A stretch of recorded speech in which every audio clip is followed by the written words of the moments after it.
Coucou ma chérie, j'aimerais te parler de désir intime, d'intimité après une infidélité. Comment ça fonctionne pour retrouver le rapprochement avec son conjoint, sa conjointe, alors qu'on sait la douleur que ça cause et qu'on sait tout ce qui a été fait chez la voisine. Comment est-ce qu'on peut se réapproprier notre sexualité en tant que femme, en tant qu'amante, et comment est-ce que l'époux, le conjoint, peut effectivement retrouver quelque chose avec sa conjointe, son épouse, après avoir connu la magie de l'extérieur. On en parle ici. 40 ans mariée, moi-même victime d'infidélité, je coach les couples depuis 15 ans. Vous savez comment ça marche? Pesez sur le petit cœur, mettez en favori, partagez, commentez, ça m'aide à vous aider. Alors, le désir, c'est quoi d'abord? On va établir c'est quoi le désir. Le désir, c'est cette pulsion incroyable qui est motivée par notre libido, finalement, qui est donc l'essence même de la vie.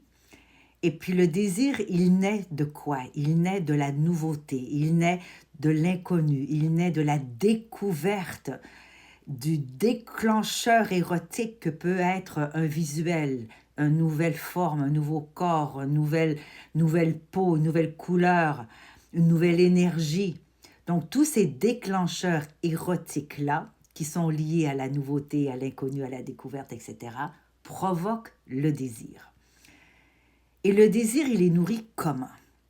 Ben, il est nourri par la rareté, par la distance, par l'incertitude, par l'insécurité à quelque part, par une certaine peur de l'inconnu, de l'anticipation. Alors, ce qui est incroyable dans ce désir-là, c'est que tout ça est épaulé, supporté, soutenu par la dopamine, par la vasopressine, par l'oxytocine, par la testostérone, toutes ces hormones et neurotransmetteurs qui sont si extraordinairement explosifs dans notre système.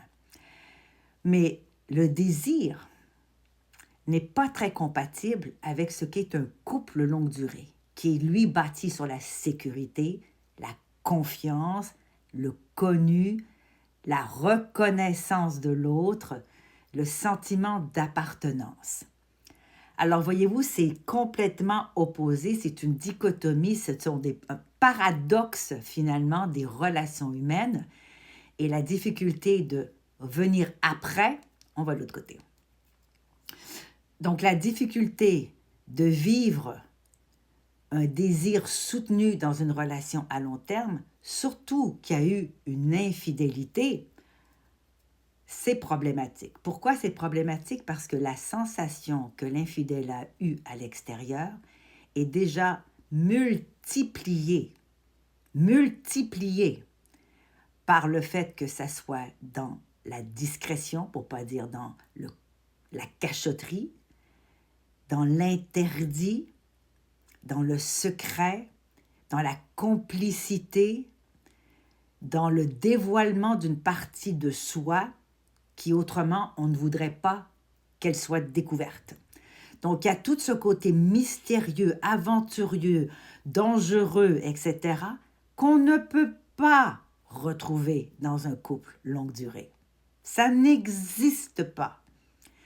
Alors après l'infidélité, il y a beaucoup de choses qui se passent au niveau intimité. D'abord, il faut que l'infidèle puisse faire le deuil de sa vie fantasmagorique, parce que dans tous les cas, si l'infidèle venait à habiter avec sa maîtresse, ça s'effacerait comme pour n'importe quelle autre femme. Pour n'importe quelle autre femme.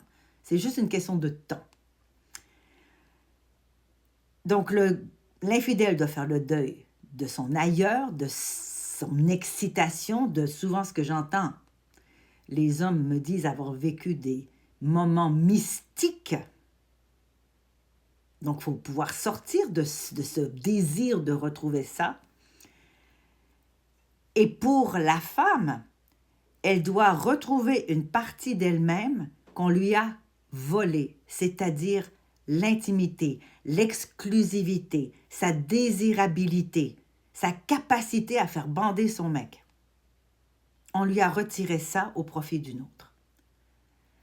Donc l'homme qui vient vers sa conjointe trahir, qui n'a plus vraiment envie d'elle, parce que l'autre côté, c'est tellement extraordinaire, l'autre qui ne se sent pas désiré et qui se sent comparé, même s'il ne le fait pas, on se compare à l'autre, et les idées de est-ce qu'il a fait ce geste-là, je ne reconnais pas ce geste-là, est-ce que ça s'est passé comme ça avec l'autre, etc., mine évidemment notre capacité à être libre dans notre érotisme, dans notre intimité.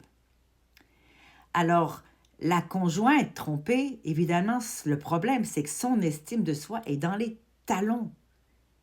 Elle est dans le talon, elle se sent nulle, elle se sent morte à quelque part. Alors que de l'autre côté, l'infidèle, lui, son estime de soi, il est dans le plafond. Il a été validé, il a été baisé, il a été séduire ailleurs. Alors lui, il se sent vibrant, vivant de toutes ces expériences. Voyez-vous la tension qu'il y a là, parce qu'il y a une telle opposition de ressenti chez l'un et chez l'autre. Alors, comment on fait pour regrouper ces deux personnes-là, si elles veulent retrouver une intimité, et que ça se passe bien? Comment on fait pour retrouver une intimité, pas seulement s'il est allé chez la voisine, mais s'il a été sur les chatbox, s'il est constamment sur Instagram à regarder des nanas en bikini, s'il est sur OnlyFans, s'il est sur la porno, s'il est en Lost dès qu'il sort de la maison. Mais dire là, c'est pas juste la maîtresse dont il doit faire le deuil. C'est une sexualité inappropriée pour une vie de couple. Et c'est là que souvent, là, quand je coach les couples, je leur demande à ce moment-là, qu'est-ce qui est le plus important pour vous? Parce qu'un couple ne peut pas survivre, vraiment. Et là, vous allez me foutre la paix là, en disant que quand on est vieux, que c'est un vieux couple, on a un amour mignon, à se promener main dans la main sur le bord de la plage. Non, non.